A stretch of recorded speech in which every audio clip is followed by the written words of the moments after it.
Ay mga karels,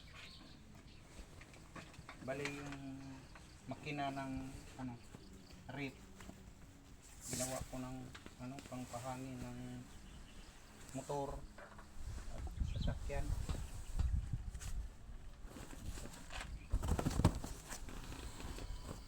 Nilagyan ko ng ganito para pag ano sa sasakyan, malakas man din yung hangin niya.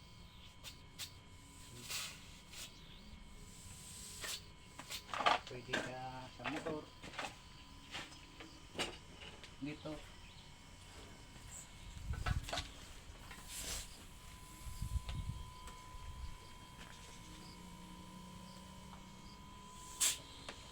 Pwede din siya sa sasakyan.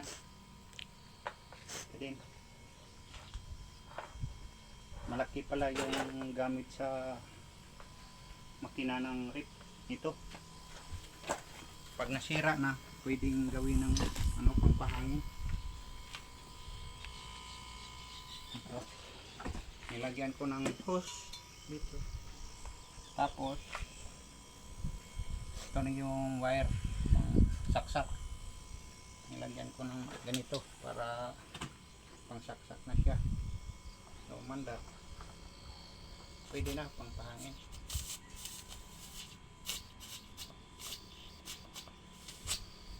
Hanggang dito lang muna mga ka-rails. Magkita-kita naman tayo sa sunod na video. Maraming salamat.